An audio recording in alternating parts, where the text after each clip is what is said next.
पवित्र बाइबल का उत्पत्ति 31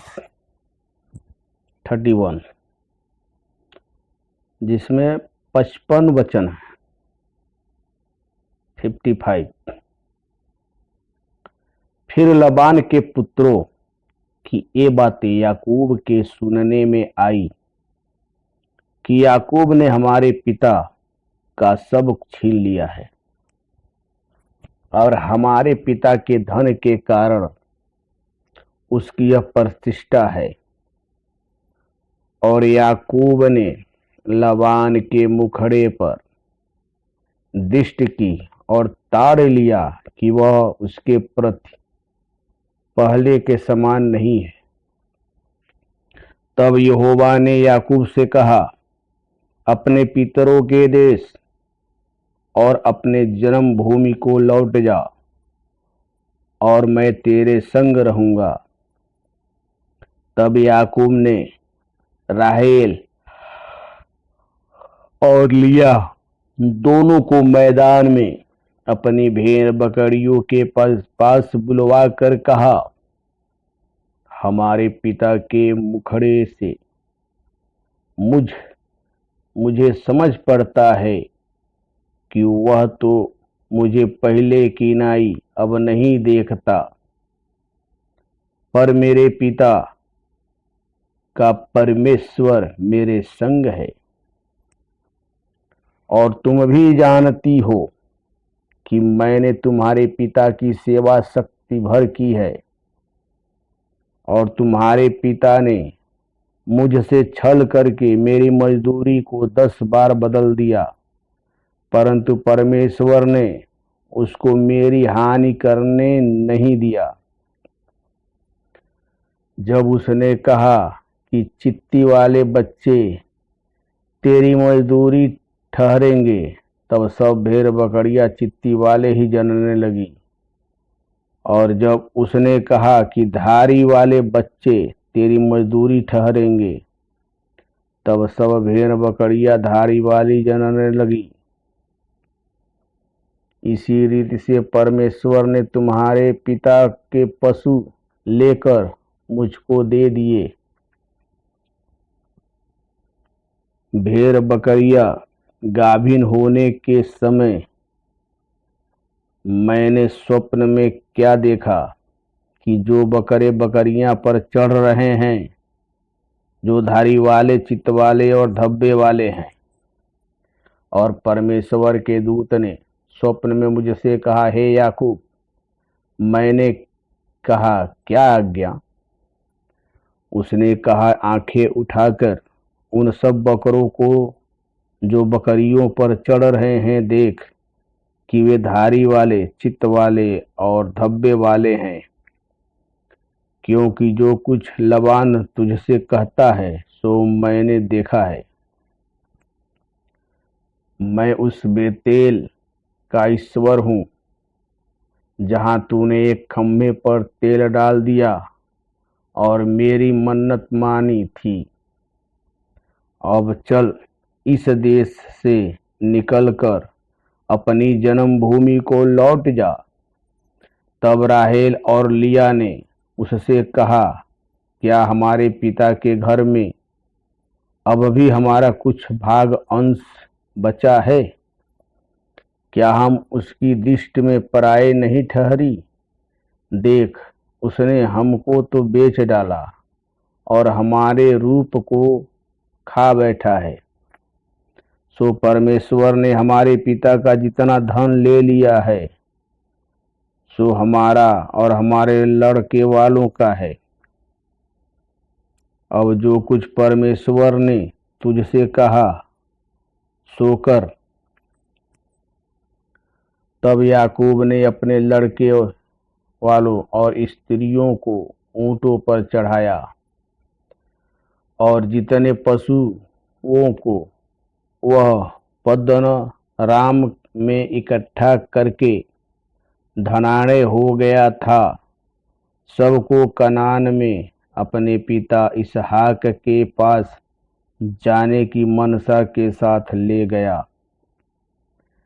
लबान तो अपनी भेड़ों का ऊन कतरने के लिए चला गया था और राहेल अपने पिता के गृह देवताओं को चुरा ले गई। सो याकूब लाबान अरामी के पास से चोरी से चला गया, उसको न बताया कि मैं भागा जाता हूँ। वह अपना सब कुछ लेकर भागा और महानद के पार उतरकर अपना मुंह गिलाद के पहाड़ी देश की ओर किया। तीसरे दिन लबान को समाचार मिला कि याकूब भाग गया है। सो उसने अपने भाइयों को साथ लेकर उसका 7 दिन तक पीछा किया और गिलाद के पहाड़ी देश में उसको जा पकड़ा। तब परमेश्वर ने रात के स्वप्न में अरामी लबान के पास आकर कहा, सावधान रह, तू याकूब से न तो भला कहना और न बुरा। और लबान याकूब के पास पहुंच गया। याकूब तो अपना तंबू गिलाद नाम पहाड़ी देश में खड़ा किए पड़ा था और लबान ने भी अपने भाइयों के साथ अपना तंबू उसी पहाड़ी देश में खड़ा किया। तब लबान याकूब से कहने लगा, तूने यह क्या किया कि मेरे पास से चोरी से चला आया और मेरे बेटियों को ऐसा ले आया जैसा कोई तलवार के बल से बंदी बनाए गए। तू क्यों चुपके से भाग आया और मुझसे बिना कुछ कहे मेरे पास से चोरी से चला आया? नहीं तो मैं तुझे आनंद के साथ मृदंग और बीड़ा बजवाते और गीत गवाते विदा करता।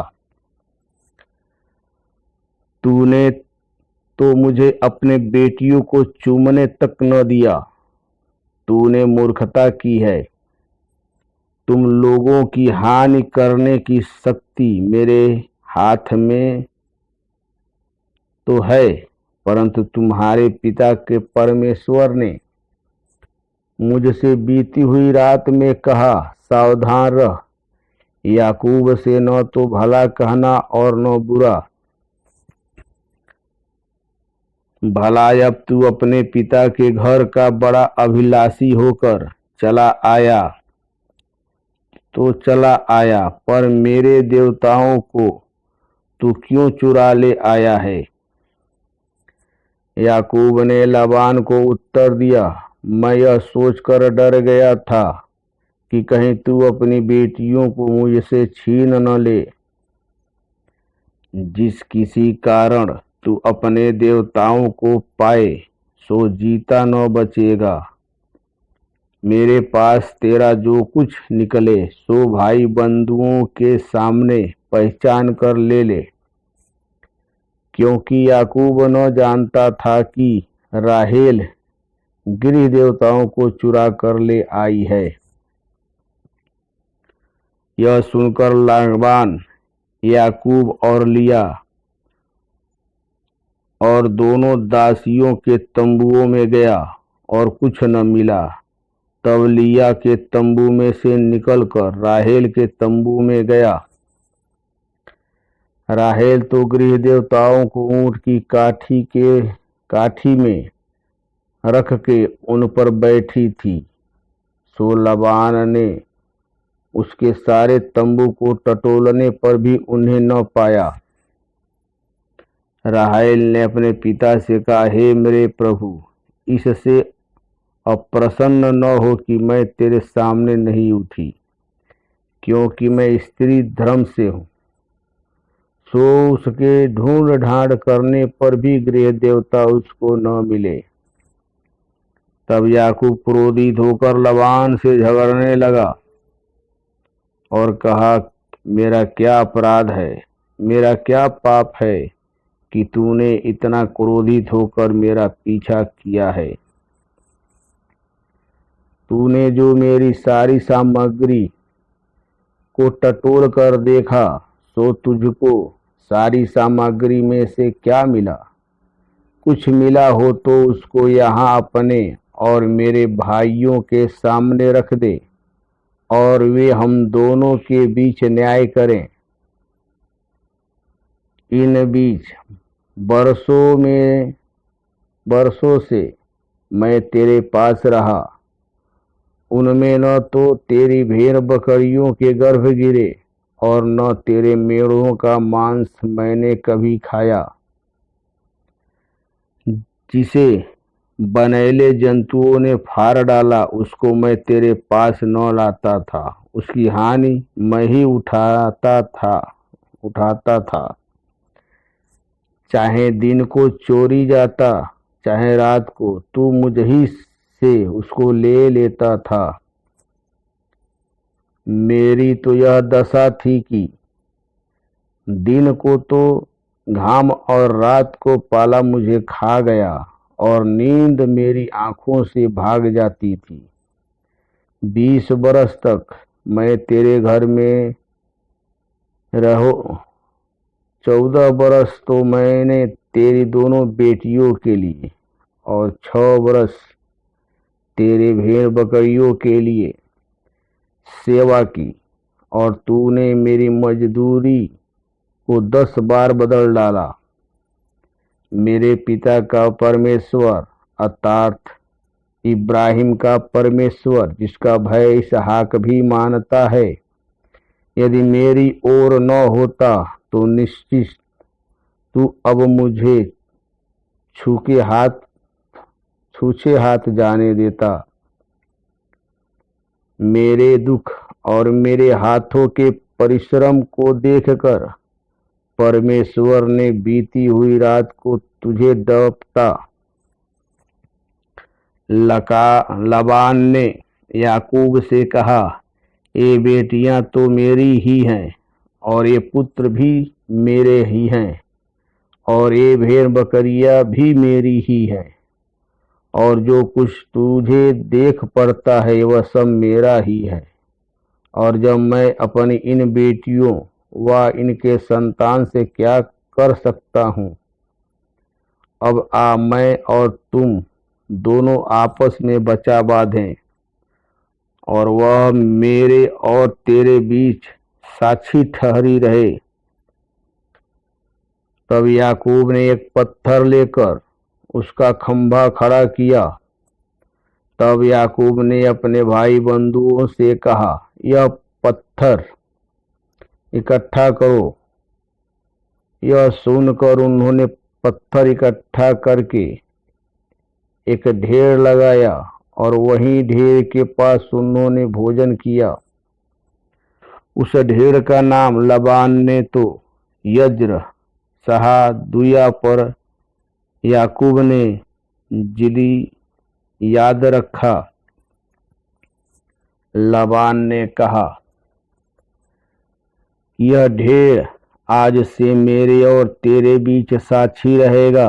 इस कारण उसका नाम जिलियाद रखा गया। और मिजपा भी, क्योंकि उसने कहा कि जब हम उस दूसरे से दूर रहे तब यहोवा मेरी और तेरी देखभाल करता रहे। यदि तू मेरी बेटियों को दुख दे व उनके सिवाय और स्त्रियां ब्याह ले, तो हमारे साथ कोई मनुष्य तो न रहेगा। पर देख, मेरे तेरे बीच में परमेश्वर साक्षी रहेगा।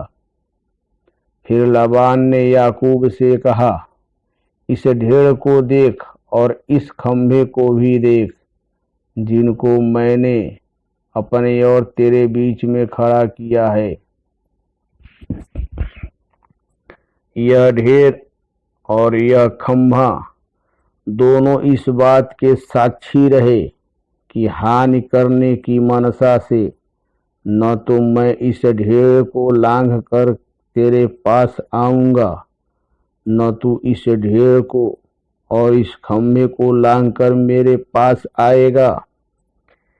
इब्राहिम और नाहोर और उसके पिता तीनों का जो परमेश्वर है, सो हम दोनों के बीच न्याय करे। तब याकूब ने उसकी शपथ खाई, जिसका भय उसका पिता इसहाक मानता था। और याकूब ने उस पहाड़ पर मेलबलि चढ़ाया और अपने भाई बंधुओं को भोजन करने के लिए बुलाया। सो उन्होंने भोजन करके पहाड़ पर रात बिताई। बिहान को लाबान तड़के उठा और अपने बेटियों को चूमकर और आशीर्वाद देकर चल दिया और अपने स्थान को लौट गया। उत्पत्ति 31 समाप्त हुआ।